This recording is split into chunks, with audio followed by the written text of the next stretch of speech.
ഷഹബാസ് നമ്മളെ സംബന്ധിച്ചിടത്തോളം സ്കൂളിൽ നല്ലൊരു വിദ്യാർത്ഥിയായിരുന്നു. പ്രത്യേകിച്ചും ഇങ്ങനെ അച്ചടക്ക രാഹിത്യം കാണിക്കുന്ന ഒരു സ്വഭാവം കുട്ടിക്ക് ഉണ്ടായിരുന്നില്ല. ഏതെങ്കിലും രീതിയിലുള്ള അച്ചടക്ക ലംഘനം കാണിച്ചതായി ഞങ്ങളുടെ അറിവിൽ വന്നിട്ടുമില്ല. ഇത് സംഭവിച്ചത് പിന്നീട് പുറത്തുനിന്ന് ഏതെങ്കിലും രീതിയിൽ കുട്ടിയെ ഗ്രൂപ്പായിട്ട് വിളിക്കുകയോ സോഷ്യൽ മീഡിയ വഴിയോ ഒക്കെ ഉണ്ടാകുന്ന സംഭവങ്ങളാവാനാണ് സാധ്യത.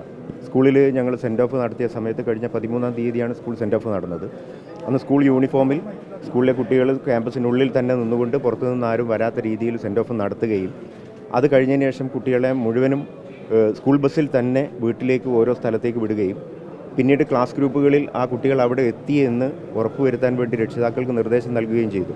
അതിനുശേഷം ഞങ്ങൾക്ക് അതിന് നല്ലൊരു അഭിനന്ദനം സമൂഹത്തിൽ നിന്ന് തന്നെ കിട്ടി. പ്രത്യേകിച്ച് ഈ സമയത്ത് കുട്ടികൾ ഒരു അപകടകരമായ ഒരവസ്ഥയില്ലാത്ത രീതിയിൽ സുരക്ഷിതമായി വീട്ടിലെത്തിക്കുന്നതിൽ ഞങ്ങൾ കാണിച്ച ഇതിനെ രക്ഷിതാക്കൾ നാട്ടുകാരും ഒക്കെ തന്നെ അഭിനന്ദിക്കുന്ന ഒരു സാഹചര്യം ഉണ്ടായി. അതിന് PTA-യും SPG സംവിധാനങ്ങളൊക്കെ ഞങ്ങളോട് നന്നായിട്ട് സഹകരിച്ചിട്ടുണ്ട്. ഈ കുട്ടി എന്തെങ്കിലും ഇതേപോലെയുള്ള ഒരു പ്രവർത്തനങ്ങളിൽ ഇതിനു മുമ്പ് ഉണ്ടായിട്ടില്ല. പിന്നെ മറ്റൊരു കാര്യം, ഞങ്ങളെ സ്കൂളും കോരങ്ങാട് ഗവൺമെൻറ് ഹൈസ്കൂൾ താമരശ്ശേരിയും അടുത്ത് നിൽക്കുന്ന സ്കൂളൊന്നുമല്ല. ഏകദേശം ഒരു 10 കിലോമീറ്ററിൻ്റെ വ്യത്യാസമുണ്ട്. അപ്പോൾ ഏതെങ്കിലും രീതിയിലുള്ള സംഘർഷം കുട്ടികൾ തമ്മിലോ സ്കൂളുകൾ തമ്മിലോ ഇതിനു മുമ്പ് ഉണ്ടായിട്ടുമില്ല.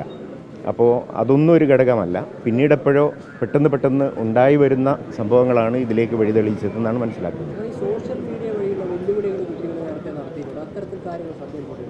അത് പല സമയത്തായിട്ട് ഇവരുണ്ടാക്കുന്ന സോഷ്യൽ മീഡിയ എപ്പോഴും പുതിയതുണ്ടാകുന്നു. പലതും പുതിയത് ഓരോന്നായി ഉണ്ടാവാറുണ്ട്.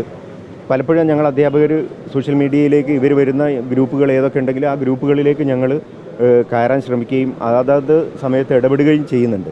ഇത് ഇപ്പോഴുണ്ടായത് ഞങ്ങളുടെ ശ്രദ്ധയിൽപ്പെട്ടിട്ടില്ല. അവസാന സമയത്ത് പുതുതായി ഉണ്ടായ സോഷ്യൽ ഗ്രൂപ്പോ ഇനി ഞങ്ങളുടെ സ്കൂളിലെ മാത്രമല്ല പുറത്തുള്ള കുട്ടികളൊക്കെ ഉൾക്കൊള്ളുന്ന സോഷ്യൽ ഗ്രൂപ്പുകൾ പലപ്പോഴും ഉണ്ടാവാറുണ്ട്. ഉണ്ടാകുന്ന സമയത്ത് ഈ സോഷ്യൽ ഗ്രൂപ്പുകളിൽ കയറിയിട്ട് അവരുടെ നീക്കങ്ങൾ മനസ്സിലാക്കാനും അധ്യാപകരെന്ന നിലയിൽ ഞങ്ങളുടെ ഡിസിപ്ലിൻ കമ്മിറ്റി ഒരു ടീമുണ്ട്. ആ ടീം ശ്രദ്ധിക്കാറുണ്ട്.